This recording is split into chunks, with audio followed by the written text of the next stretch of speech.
Welcome back to the grind for some extra details on the updated Kingdom Wars that is starting very, very soon. Today, actually, in a matter of hours. I was able to get some graphics from PG to help describe this event a little bit more clearly.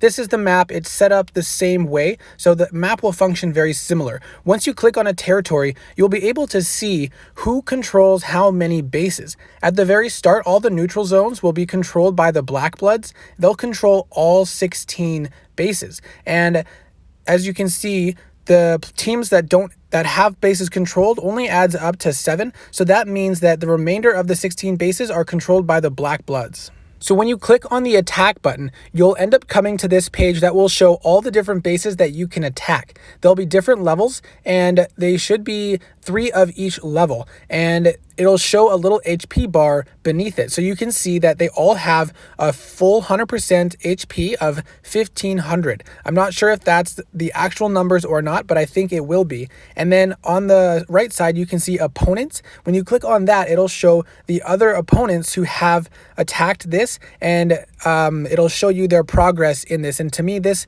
looks like they actually have no progress, but it was just put together for the graphic to demonstrate what things will look like when we actually start this event. When you see this page, you can also click on defend if you have one of the bases within that region controlled. And when you go into that defend feature, you will be able to select from any of the dragons that you own. They do not have to be within your roster, and they will be able to be added to an individual base.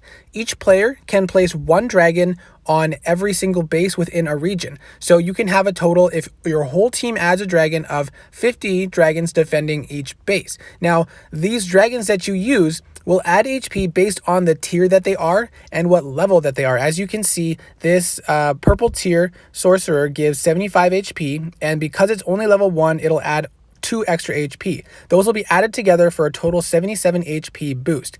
Once you place this dragon as a defender, it will stay there and will not be usable within the event or as a defender dragon, but it will be able to be used outside of the event.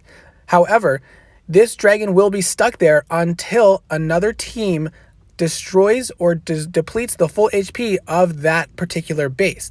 So if you start expanding and your whole team puts on a bunch of dragons on the first tile, and then you push out even further and the enemies never get pushed into that tile, then you will never get that dragon back for the remainder of the event. So it is more ideal to wait until you get to a perimeter where you expect another team to be attacking your bases. That is where you want to place your defenders, because you don't want a dragon stuck as a defender the entire event, because then you can't use it as a defender on another tile later on. One of the biggest questions was, what does majority control mean? Because in order to actually control a territory, you have to have majority control of all the bases within that territory. Without majority control, you cannot expand further from that tile, but you will earn VP based on how you rank among the others who own those regions. So at the very start, they will all be Black Blood bases, and you can they'll all be the Black Blood bases the entire event. It never changes to actual PvP bases, so you'll always be attacking the same bases. However, they will initially be owned by the Black Bloods, and so all 16 bases will be Black Blood owned. And in order to take control of that tile from the very start of the event, you will have to defeat 9 of the 16 bases in order to gain majority.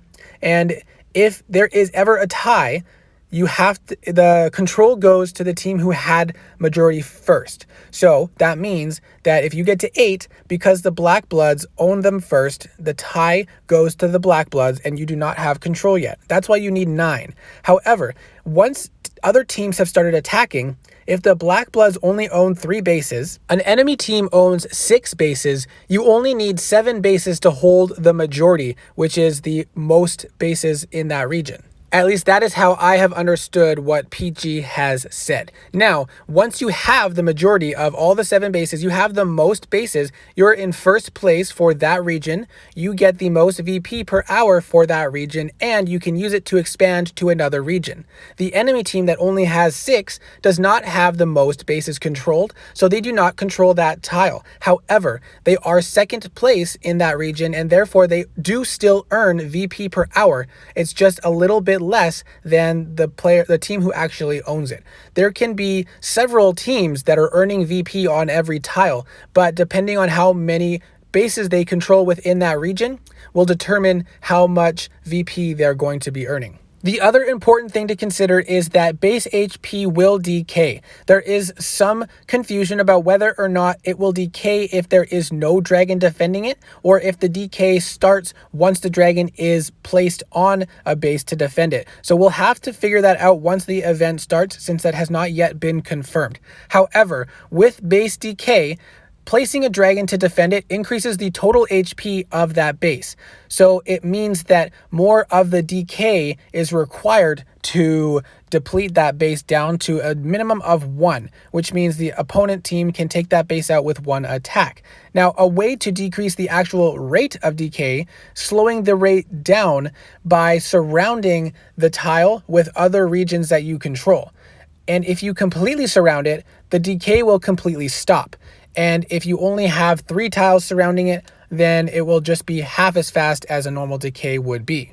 The frustrating thing for me is that if you've placed all your dragon defenders on the bases already and maximized the HP, over time it will all deplete to 1 HP, which means that if an enemy team waits a day or so, they can just take over that full region with 1 attack on each of those bases, and just like that, that region will be gone. And there's nothing you can do to prevent it other than the dragon defenders or having it completely surrounded by other bases. Now, I know there is still a lot of ambiguity and confusion surrounding this event, but I don't have full details regarding everything yet. Once the event is actually live, I'll start putting together a video that goes into more definitive details, and hopefully the PG team will release some updates as far as how this event is intended to work, so we can get a little bit more prepared before or during the first day of this event. But I do hope that this was helpful to some degree to help you plan and prepare for the upcoming event that we are all confused a bit about.